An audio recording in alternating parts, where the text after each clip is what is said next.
Today I'm going to be showing you how to change out your hydroboost on a 2003 Ford F350. This is the 6-liter diesel. Alright, this is the number I'm using. This is an OEM Ford product, Motorcraft. And this is your hydroboost right here. Now this is not remanufactured. This is actually a brand new product.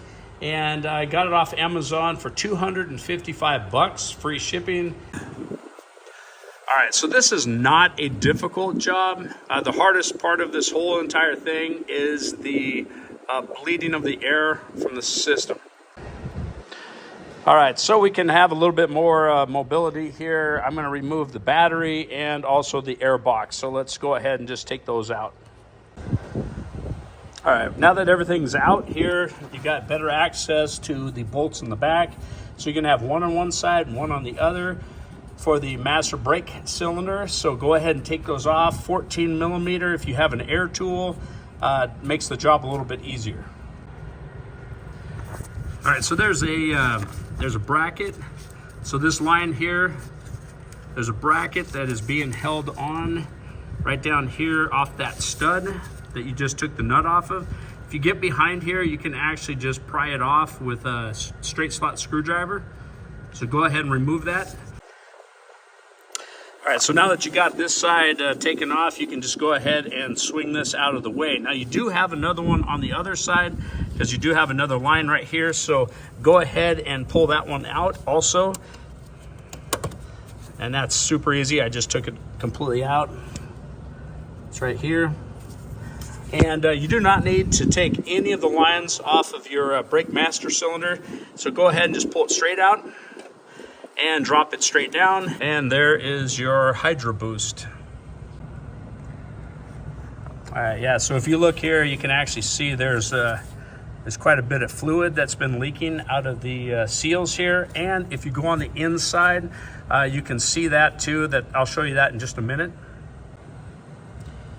All right, so before you get underway, what you want to do is you want to put some rags down below here so it'll catch the fluid, because you do have to take off these fittings here. There's a hose line that runs down to your power steering reservoir, and you know, it's going to make a heck of a mess. At least throw some cardboard down. All right, so the first thing, once you get your rags down, cardboard, I actually put a whole bunch of cardboard down here, and anyways, it makes quite a mess. So, but go ahead and pull your line off. This is your line coming off of your power steering reservoir. And then let's go ahead and disconnect this line here and this line here. All right, so both of these are going to be 18 millimeter. All right, so what I'm doing is I'm taking these fittings, I'm pointing them straight up. That way it keeps the fluid down inside. And here's the other one over here. This is the line running off your power steering reservoir. So as long as it's higher than everything, it will not leak. And then you just have to worry about the fluid that is coming out of your hydroboost. All right, so now we're inside the cabin. What we're doing is going up underneath the dash where your brake pedal is. And if you look here, this is the other side of the hydroboost. That is actually leaking too on the inside. Nothing present here on the firewall itself. But if you notice, there's a lot of fluid right there. So the seals on this side is bad. So what we're going to do now is we're going to take out that yellow clip right there. And once you remove that yellow clip, you'll be able to slide the actual push rod. This is the rod that runs off of your brake pedal. So if you just take and follow your brake pedal up, you'll see it right there. All right, you can just grab the this little yellow clip with a pair of needle nose, and you just pull straight up and it comes right out. All right, so when you pull out so here's the piece that comes off of the actual push rod, and there's a little piece that actually goes inside. So here's this is the actual push rod that goes down, and there's a little plastic piece. Do not lose that. It is right here. It looks just like this, and that is a piece that you need. So hold that, put it off to the side. All right, so the next thing that we're gonna do is we're gonna take a 13mm socket. We're gonna get up here, and there's 4 nuts that you're gonna have to take off. 1, 2, 3, and 4. Once you take those off, this whole thing, you'll be able to slide it right out. All right, now that you got the 4 nuts off the back, you should be able to just grab this thing, wiggle it back and forth, and it pops right out. Now, be careful because there's still fluid present here and here, so just be careful on tilting it too much from left to right.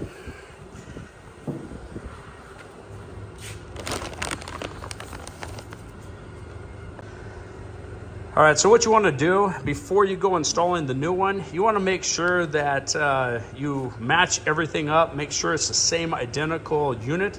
You just want to make sure you got your placement of the fittings are correct.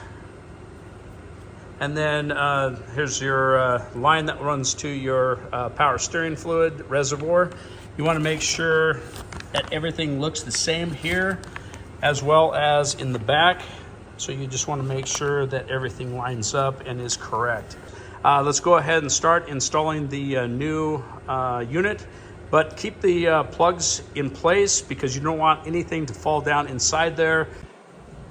All right, so let's go ahead and install the new one. Go ahead and slide it back into place. Put the 4 nuts on the back side and cinch those down. All right, so when you're hooking this back up, make sure that the rod is on the left side of your brake lever. If you have it on the right side, then you're going to have to get kind of creative and push it in, and it's not super easy. But anyways, before you tighten up all these bolts down here. So again, just make sure it's on the left side of the brake lever before tightening up the nuts. So now we'll go ahead and connect the electrical connection and hook up your push rod, and then put your safety clip in, and don't forget your grommet, and then put your little safety pin back in. All right, so this is what it's gonna look like when it's all done and complete up underneath the dash. So the electrical connection's facing down. All right, so the next thing that we're gonna do is go ahead and install your 2 lines here. So let's get this one tightened down, and this one also tightened down right here. So go ahead and install them, tighten them down, and then what we'll do is after we put your brake master cylinder on, you can just pop these back in place and then cinch them down with the nuts. All right, so now what we're gonna do is install our feed line from the power steering reservoir. So go ahead and get that installed. All right, so the next thing that we're gonna do is just slide your brake master cylinder into place, and then you also want to run those clips, these brackets, sorry, down over the top, and then put them on. And once you do both sides, go ahead and suck those down with the nuts, tighten them down. All right, now that we have our master brake cylinder hooked back up, make sure that those nuts are tight, and go through and then double check all your electrical connections. Make sure they are intact and hooked up. Sometimes I've seen people take them off and then they just leave them and do not hook them back up. Then you get a check engine light. So make sure those are connected, and double check all your fittings back here. Make sure everything's tight. Once you're satisfied with that, let's move on. We can go ahead and install your air box and put your battery back in. All right, so after you get your air filter back in, don't forget to hook up your air gauge, your air intake gauge. So don't forget to hook that up, and then also don't forget to hook up your mass airflow sensor. The other thing too is if you're missing clips and you want to replace them, go to your local auto parts store, or if you go on Amazon, you can find like these clips for $5. You shouldn't pay any more than $5 per clip. I'm seeing them on eBay for 2 of them for like $35. That's ridiculous. All right, so now that we're all done installing this, don't forget to top off your fluid for your power steering. So go ahead and top that off. This will have a dipstick on here, so just read it on cold of what you want. And then don't forget to take out your rags that were down below. You do not want that getting wrapped up in your engine. Next step that you want to do is get your floor jack, slide it underneath, and jack up the front end so both of the front wheels are off the ground. All right, so now that the front end's up and your wheels are both off the ground, the next step is we're going to bleed all the air out of the system. And to do that, you're going to have to take your ignition key, turn it to the accessory position, do not start it. Do not have the motor running at all.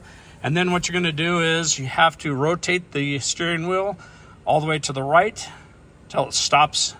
Turn it to the left till it stops. You do that 5 times. Then you step on the brake 3 times. And that's one of 50 times that you have to do it. So each one of these completes 1 step. So if you go all the way over to the right, all the way over to the left, all the way over to the right, all the way over to the left, all the way over to the right, and you got to just rotate this back and forth. That's number 4. You have to go 5 times. And back over until it hits again. And then you go down here, hit your brake 1, 2, 3. That completes 1 cycle. So now you have 49 more to go. So as long as you don't drive it until that cycle is fully completed, you can go ahead and take a break, come back tomorrow, whatever you need to do. But that cycle does need to be completed to get all that air out of the system. All right, so another thing is after about 10 cycles, come out here and check your power steering fluid because you do not want to get low. It will start sucking air if you do. Please like and subscribe. Hopefully this video helped you out, and I've got a ton of videos on the 6-liter diesel, so check them out.